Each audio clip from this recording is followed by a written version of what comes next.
Welcome, everyone, to the show. Wow, I feel I'm dusting off my microphone to come back and chat with you, JJ Flizanes. I know it's been a while, Doug Sandler, since you've been on the show, and we're on the road. I don't know if you can hear all the noise in the background. We're in a car, and we're in Deep Creek, Maryland, on our way to Pennsylvania, where I'm from. Well, they rolled up the pavements last night, so we couldn't come home last night. So now we are back on the road, and we are heading back to your childhood home of Irwin, Pennsylvania. So we just got done with my family reunion. However, we did leave a little early. We got there on time when it started, but we have decided to leave early because of spending time with my family, my immediate family. No. Wait, did you run your limit on how much time you could spend with your family? That's not what I meant. I mean my immediate family, my mother, father, brother, and then just to have a little bit of downtime because, I need a little vacation. It's been a while for me. I know. I mean, you were just in Wyoming, but I haven't been on a vacation in a long time. So do you need a vacation from this vacation? I just need a vacation, period. I need an unplugged, do nothing, be responsible for nothing vacation. I hope that's going to be coming soon. Well, put a couple of shekels in the bank and we can make that happen. All right, dear. So this was the Greek family reunion. It was Doug's first time. And wanted to sort of recap some of the lessons that I think were included in this weekend's fun-filled family get-together. And also something that we laughed about last night for a long time that I said we have to do a show about this because I laughed my butt off. Okay, baby. Do you know what I'm talking about? No, I thought it was okay, baby. It is okay, baby. Yeah. That's why I said it. Okay. So Doug has this phrase, I don't know, I guess my love language is quality time and touch, but for some reason he has this, he says, okay, baby, but he says it so nice and it feels genuine. It's always genuine. I don't say I know. I'm never disingenuous with know. my remarks. But, there are phrases that spouses or partners say to each other, and it's just like, shut fuck up. You, dear. Right. It just means shut up and be quiet. Like, okay, dear. Okay, whatever, like, dear. Okay, dear is like, I'm annoyed with you and just be quiet. But okay, baby, just feels so much nicer than okay, dear. Okay, dear is like, okay, shut up. You're annoying me. But okay, baby's like, I don't know. I feel so much nicer. And Doug will literally just say it like 20 times in a row, and then we go back and forth, and it's hilarious because it's like I know what he's doing. He's not trying to shut me up. He's trying to just it's like if he was petting me, and you're like, okay, baby, and it just keeps going, and it got really funny last night because I'm so aware that it works. Every time, like clockwork. But, it is only, how long have we been seeing each other? A year and a half? Yeah. It has only been a year and a half worth. So it's not exactly overplayed quite yet, although I do my best to overplay it every single time I say it. It just feels nice. Okay, baby. Okay, baby. Okay, baby. Okay, baby. And then I started doing it back to him, and then we got into a really funny... We were just laughing a lot. A lot of giggling. Like I laughed a lot last night. That's good. Because it was cute. And then I couldn't sleep because I had too much caffeine.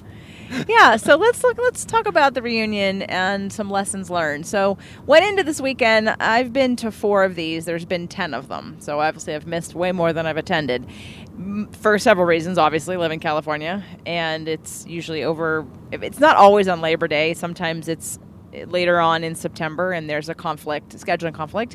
For a couple of those years, my ex-husband also had a family reunion, so we would choose either his or mine, and we were trying to alternate, although that didn't really go as planned.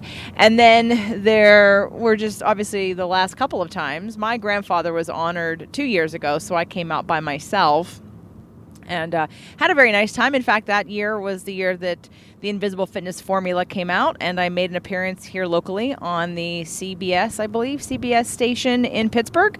So that was fun. Got to go on television here and talk about the book. course, realizing that it was after a weekend of drinking and eating was probably not the best choice. Probably little puffy, huh? Probably should have done it ahead of time. Little puffy. But nonetheless, it was a good clip. And if those of you that haven't seen it, it's on my YouTube channel, which is jjflizanes.tv.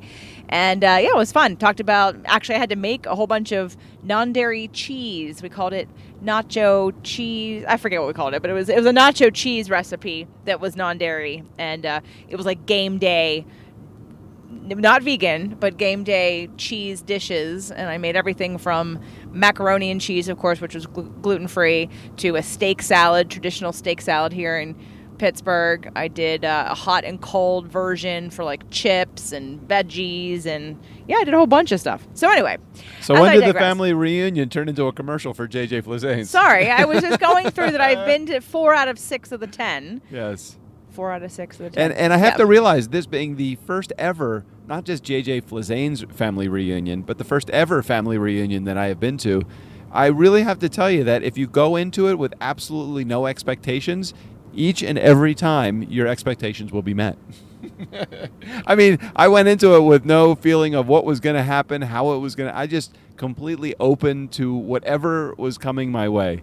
And I had a great time because of that. I think, when you go there and you have this expectation of what's going to happen and that you're going to be filled with activities, we did a lot of sitting around and just chatting in the last couple of days. And that's okay. You have to be okay with that. If you're not okay with just being docile, if sedentary, if you're a mover and you got to move around and that's something that's important to you, you've got to kind of put that down a little bit when you come to a family reunion. Because while you are going to have a good time, you could definitely get bored if you feel like that's the only way that you're going to have a good time is by moving about. Well, first of all, so we're, a bunch of Greeks, and for the most part, a bunch of talkers. Now, I have noticed over the years where some people who are no longer with us were more talkers. Now it's just a little bit more quiet. My family, because they've been doing this for 10 years and a lot of the same people have come, and people like me kind of come and go because we're further away or we're not always around. Although I did see people this year that I've never seen before that I didn't even know. I mean, the family, it's a very large second, third, fourth cousin kind of family reunion. And so, of course, people that you just don't see on a regular basis. But like today, for instance, why we're leaving a little earlier is because a lot of my cousins went on a boat trip. And I'm sure we could have went on the boat trip had we been around, and we decided to stay at a hotel because the accommodations were a little bit more comfortable for us. And I wanted, again, just time to disconnect, time to sleep in, time to cuddle, time to not have to be anywhere. And so they've been doing this for so long that now they do add activities. So there's been activities added, like a boat trip today. And I think some people who have kids took their kids to a water park or to a ropes course. And so people leave the camp and then come back for the meals, which makes sense. But because I didn't have that planned or didn't know that or didn't really make, we didn't put room in the schedule, so to speak, for that. We didn't do that. I was expecting to be sitting around with a lot more people just talking and eating, and which is what we do. And we do play games, and there are things to do. I'm also recovering from a medical procedure, so I don't have a lot of energy to do some exercise, which I would have done normally. And actually, now that I think about it, they did Greek dancing 2 years ago, and those Greek dancers aren't here this year, so there hasn't been any Greek dancing. So we've missed a couple things. The fire pit was only up yesterday. So anyway, from year to year it changes. But so to go over some of the lessons, I do like that Doug just mentioned going into something with no expectations. And it does help that you've never been to one before, because I've been to other family reunions and every family reunion is different. The dynamic of the family is number one. The schedule and the kinds of people that they are and where you are, obviously offers activities or challenges depending on what that is. And let me just, so it's clear, not with low expectations, but with no expectations. Huge difference. Low expectations mean I don't think that anything fun is going to happen. No expectations mean whatever comes at you, you're going to be willing to accept as a part of the schedule or the activities that are happening. Right. Well, you knew no one except my mother and my father, and you just met my brother. And so. You know me, I'm a I'm a quiet man. Right. You're better in front of with crowds and with people you don't know than the average person. So I didn't have any concern that you would be fine no matter what. You'd make the best of it no matter what. We'd find something to do and have a good time no matter what. And we did. So what do you think, what was the most surprising and or interesting and or most pleasing thing that came out of this weekend, or that you learned about either family reunions or me or, gatherings like this? Well, it's interesting because as I have in the past, I have some television shows that I'm connected to, and as a part of watching TV on Netflix or whatever it is, you get really involved in the story, like the behind the scenes, like the stuff that makes the story so good. And although I walked into this without knowing pretty much anybody other than a short, I have some relationship with your parents, but I don't really know them well, and I had an opportunity to get to know them, which was really good. But I think the thing that was really impactful for me was how immersed I got so quickly in the story of your was it your your great uncle? Wait, who were they honoring? Aunt Bessie. Aunt Bessie. Okay, so they were honoring a woman that is no longer alive, and all of the stories that were shared, I found myself connecting to my family through the connections that your family was making with Aunt Bessie. And what was so great about that was it really did, it was emotional. Even the fun stories that they were sharing with about your great aunt were very just interesting, fun to hear. But the level of love that your family has is the same level of love that a lot of families have with their relatives. And they don't share so many of those things. I'm not saying that your family didn't. They probably did.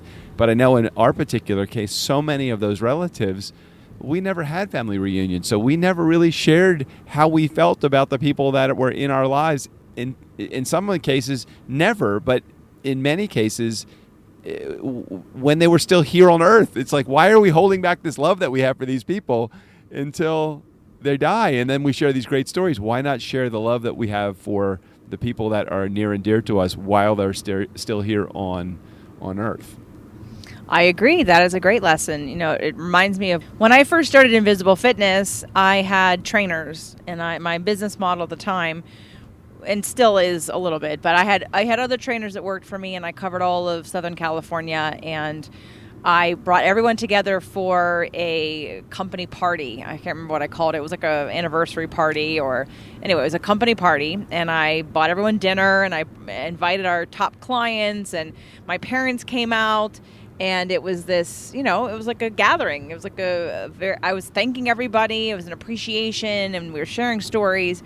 And, I love doing that kind of thing. I think it's important. I mean, that's why I think I do the events, right? I mean, it's part of not that we all have relationships with each other that we're sharing with each other, but the fact that we're just sharing our emotions is a safe place to express how you feel. Maybe that's what it was, the sharing of emotions. I was attached at your family reunion to the sharing of emotions.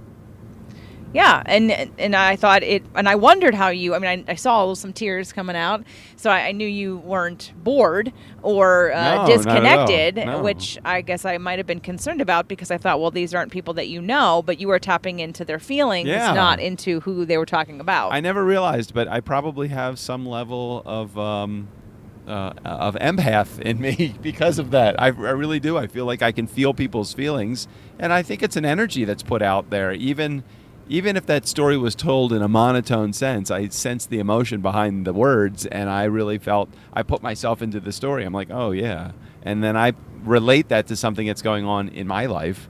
And how many of us do that? As you're listening to someone's story, you're trying to think, how can I find some level of relatability? And how to stay engaged in a conversation with someone is put yourself into the conversation, even if they're telling it about, just imagine the emotion connected to a story that your best friend is telling you about, I don't know, let's say a relative that is sick, or a relative that has come upon bad times, or a relative that is experiencing joy because they've just won the lottery or something. I mean, if you really truly take yourself and any of that, the the deadly sins out of your world, out of your head, and you actually just put yourself in the situation, you can really feel that emotion quite vividly, and that's what I was able to do, at least in that particular case.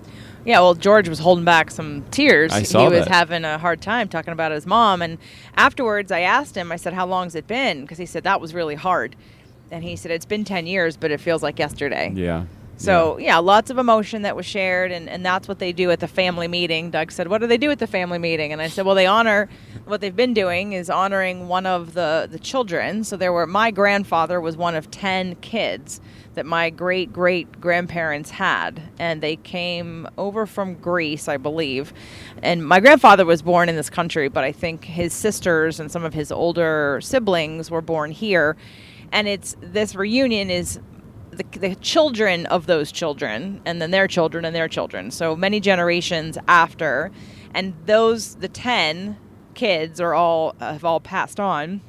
Actually, just recently, Aunt Frida just passed on, but she was the only representative of that lineage for us. But this reunion is once a year, and it's a couple days, and it's a lot of work. And for a lot of people, it's the only time that we see each other. And cousins I've never met before. But what I do appreciate about this side is that everyone comes together, and sort of there's like a low expectation, and because we didn't grow up with each other, there actually is not a lot of drama.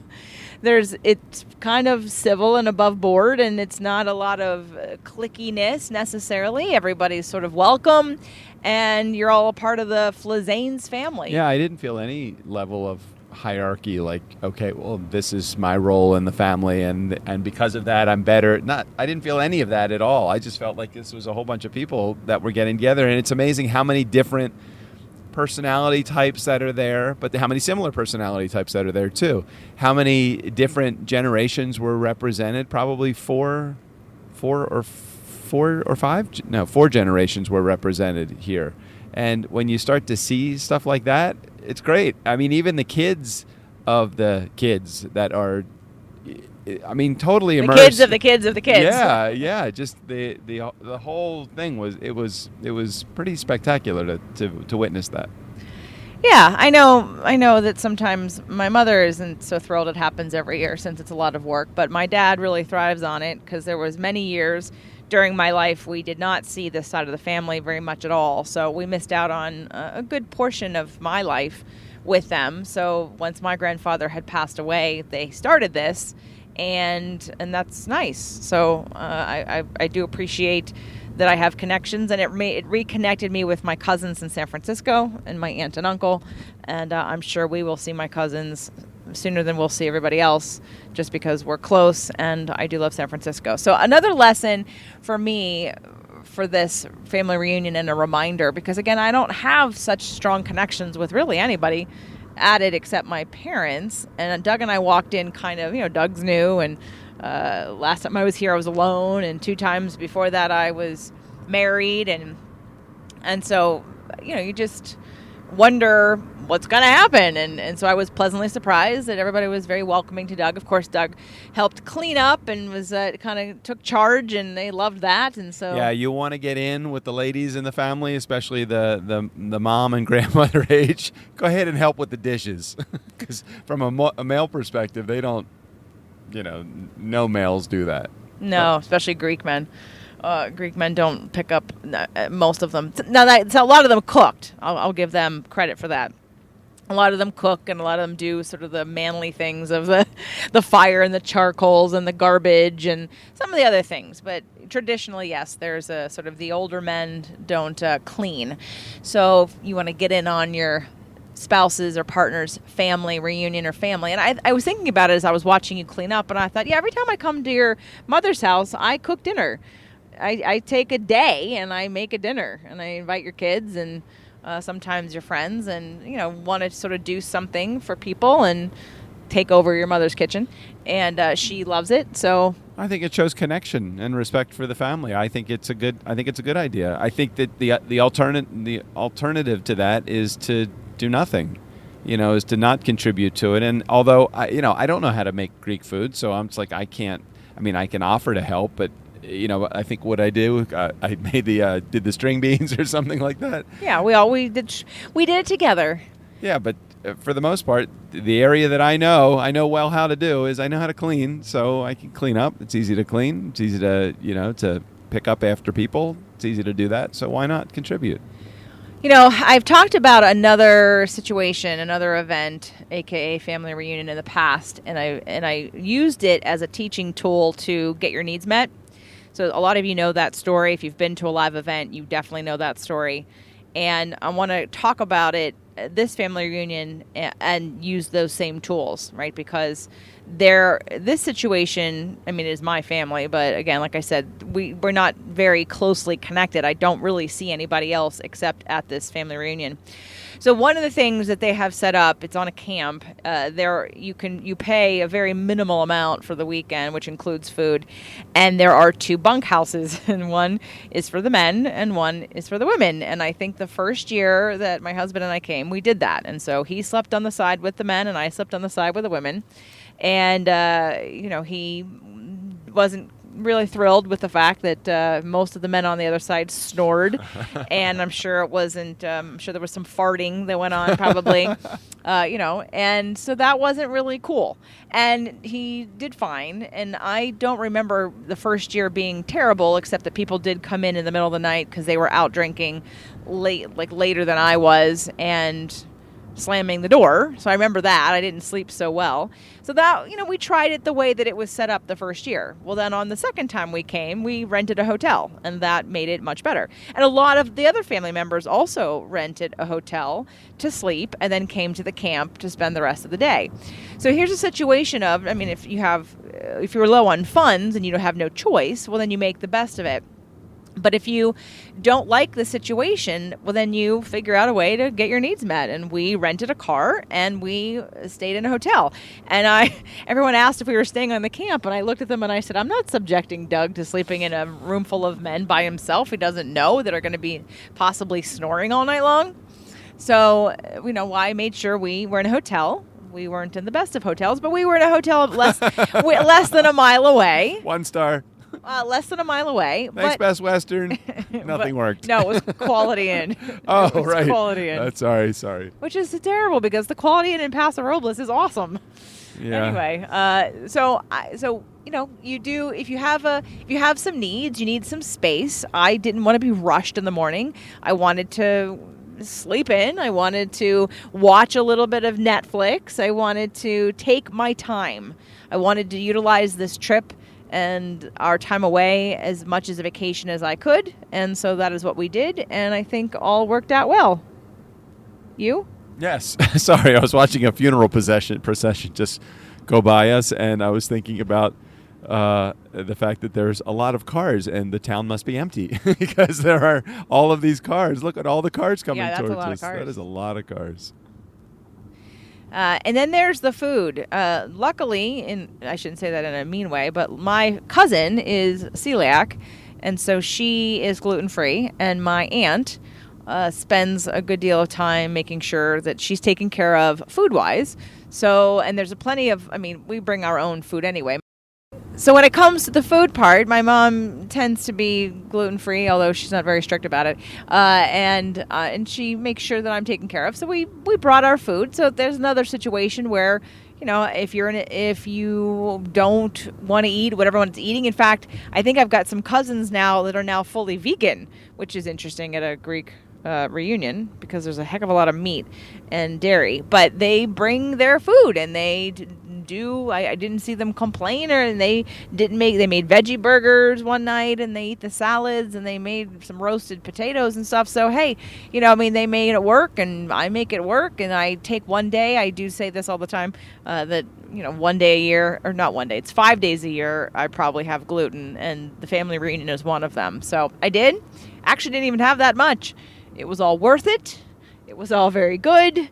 I am now stuffed. This is too much about food, and I'm looking forward to getting back to a regular working program. So just when you're thinking about the situations that your boyfriend, girlfriend, spouse, partner, whatever, with their families. Sometimes it might be uncomfortable because there's a lot of drama. Sometimes it might be uncomfortable because of the living situations or the food situations. I get that.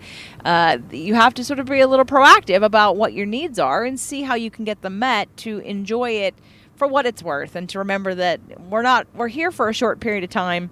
And even if you don't love the people, you don't get along with them, you can still have respect and acknowledge everyone's existence on the planet as they're going through their journeys, and at least have some sort of nice emotions. If you can detach from any wounds you have about them or that have happened over the years, really give yourself the space to remember that in a couple of years from now or many years from now, some of us are going to be gone.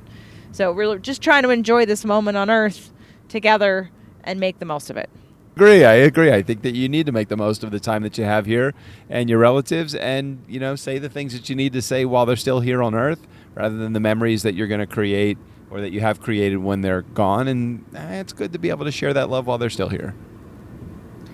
So when we're talking about family reunion, since Doug's never had one, and I said, well, you did kind of have one. It was your brother's funeral. Yeah, that's true. Where everyone that lives anywhere near you showed up at one of the Shivas. Yeah, it's kind of like an extended family reunion that includes friends. Yeah, so I did kind of go through a week of meeting lots of people and mourning and celebrating the life of your brother. So as we're concluding this family reunion, we are going to embark on a long journey where Doug and I are not going to be together for many weeks. Womp womp. And because he's got some jobs back in Baltimore. And before this reunion, actually, he was on a wonderful trip in Wyoming fishing for a few days. So he was gone then. And I just wanted to address the idea of the benefits and ways to prepare for when your significant other needs to be away from you. Now, go ahead. I was going to say, is this where you insert celebrate good times? Celebrate good times. Okay, a little. Why? Because you're leaving? No, for you.